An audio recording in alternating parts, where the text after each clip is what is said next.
इसी पर आज हम बात करेंगे। हमारे साथ एक खास पैनल जुड़ चुका है, मैं उनसे आपका परिचय करवा दूं। अशोक कुमार प्रवक्ता हैं भारतीय जनता पार्टी के हमारे साथ, और साथ ही साथ हमारे साथ अभिषेक वाजपेयी हैं, प्रवक्ता कांग्रेस पार्टी के। विजय उपाध्याय हैं, वरिष्ठ पत्रकार। और आशीष यादव हैं, भारतीय किसान यूनियन के नेता।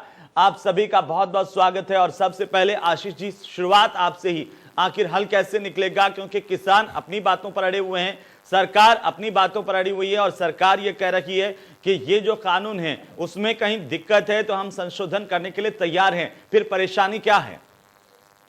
परेशानी यह है हेमंत जी, क्योंकि दिक्कत वाला कानून पहले से ही लाए थे। जब दिक्कत थी तो कानून बना ही क्यों?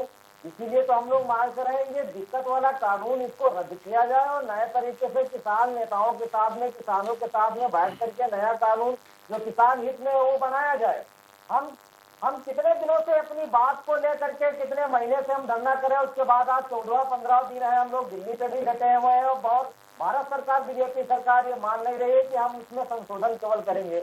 अभी हमारे राकेश टिकैत नेताजी ने कहा कि अगर ये मदद नहीं हुआ इससे पहले हम लोग यहाँ से हटने वाले नहीं है। जो हमारे राष्ट्रीय प्रवक्ता नरेश टिकैत जी कह रहे हैं, हम लोग उसका पालन कर रहे हैं। और अभी 12 तारीख और 14 तारीख को जो आंदोलन और बड़े होंगे, अगर सरकार नहीं मानेगी तो हम लोग आंदोलन और करेंगे और हम लोग वहीं पर डटे रहेंगे। हमारे राष्ट्रीय प्रवक्ता चौधरी नरेश टिकैत जी के आदेशानुसार जो जैसा वो करते हैं, कहते हैं वो किसान हित में, वैसा हम लोग मानने के लिए तैयार है, वैसा हम लोग करेंगे। लेकिन आशीष जी, रास्ता तो बातचीत के जरिए ही निकलेगा। क्या आंदोलन ही एकमात्र विकल्प है, या सड़कें जाम करना विकल्प है? क्या उससे रास्ता निकलेगा? देखिए, 6 राउंड बातचीत हो चुकी, बातचीत तो हो ही रही सरकार से बातचीत हो रही है। सरकार से किसानों के बीच में 6 राउंड बातचीत हो चुकी है जी।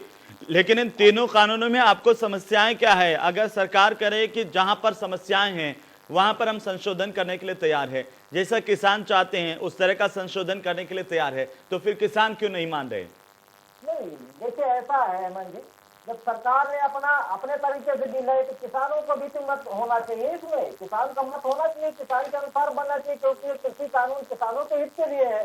जब तक इसमें किसानों की भागीदारी नहीं होगी तो किसी कानून का कोई मतलब थोड़ा है। अब आगे की रणनीति किसानों की क्या है आशीष यादव? क्योंकि अभी बातचीत का नतीजा निकलता हुआ दिखाई नहीं दे रहा है। नहीं, रणनीति ये है कि अगर भारत सरकार, केंद्र सरकार अगर ये बात नहीं मानती है किसानों की, तो हमारे नेता जैसा कह रहे हैं कि 12 तारीख और 14 तारीख को राष्ट्र लेवल के जो है रोड और हाईवे और कलेक्ट्रेट पे धरना, ये जो कह रहे हैं, जो आ रही वहां से बातें, हम लोग कभी लखनऊ में तैयारी कर रहे हैं जी। वहां से जो बातें आ रही है हम लोग उसका पालन करेंगे। लेकिन एक बात और कही जा रही है कि आपको विपक्षी दल गुमराह कर रहे हैं आशीष जी।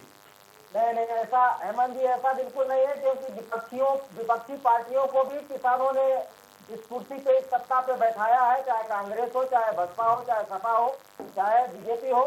पूर्व की सरकारों में भी बीजेपी ने काम किया है, कांग्रेस में भी काम किया है। सबको किसानों ने देखा है कि किसानों का हित कितना किसने किया है, किसानों को भली बहुत मालूम है।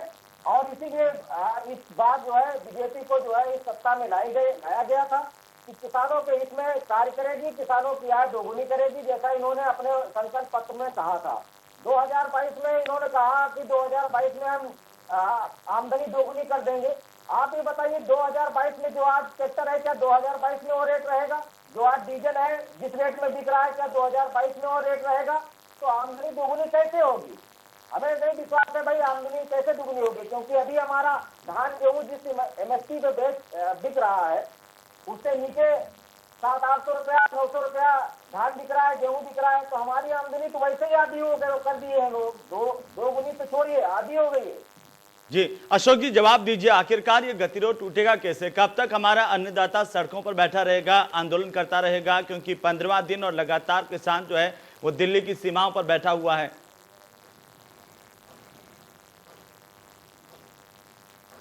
हेमंत जी, किसानों का स्वागत है। किसान अन्नदाता है और उसके अन्नदाता को हम पूरी तरह से सम्मान के साथ उनका सम्मान भी कर रहे हैं। लेकिन अगर किसान की तरह से यहाँ पे जो काम करने वाले लोग हैं, उसी बीच में अब ये किसान आंदोलन पूरी तरह से जो राजनीतिक दल हैं उन्होंने उसका अतिक्रमण कर लिया। और हम बार बार इसका प्रयास करते रहे। 6 राउंड उनसे बात हो चुकी है और बराबर सरकार उनसे बात कर रही है। हम ये पूछना चाहते हैं, हमारे साथी मित्र बैठे हुए हैं, ये बताएं कि चौधरी चरण सिंह के सिवा आज तक किसानों के लिए किस सरकार ने काम किया? अगर किसी ने काम किया है तो भाई नरेंद्र मोदी ने काम किया है। चाहे वो एमएसपी बढ़ाने की बात रही हो, चाहे वो किसानों में जो यूरिया को जो लाठी खाते थे उस यूरिया का प्रयोग बढ़ा करके यूरिया को देने की बात रही हो, चाहे बीज का मूल्य को बढ़ाने की बात रही हो, चाहे सम्मान निधि देने की बात रही हो, चाहे किसान के रिफॉर्म में बराबर मोदी सरकार उनके साथ आगे रही है। और यहां तक कि जो बीमा पॉलिसी करके उन्होंने उसके अंतर को बढ़ाने का काम किया, तो कि जो किसान मर रहे थे उनको अकेला छोड़ दिया था।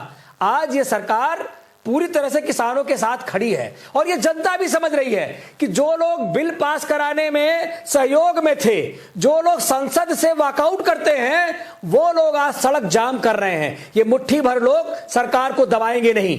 अगर ये किसान हैं तो किसान के लिए तो वार्ता खुली हुई है, लेकिन जो ये पूरे अराजकता इसमें जो कांग्रेस के लोग हैं, वामपंथी लोग हैं, जो केजरीवाल सरकार है, सबने टीवी चैनल पे, आपके चैनल पे भी देखा गया, कोई कुछ कर रहा है, कोई कुछ कर रहा है। ये इस प्रकार से इस कार्यक्रम को, इस पूरे आंदोलन को हाईजैक कर लिया है। और सबसे बड़ी बात क्या है कि आज तो मोदी का वैमनस्य जग जाहिर हो गया है कि विश्व के नेता भी आज मोदी को विश्व नेता मान रहे हैं, इसीलिए विदेशी से भी धन आ रहा है।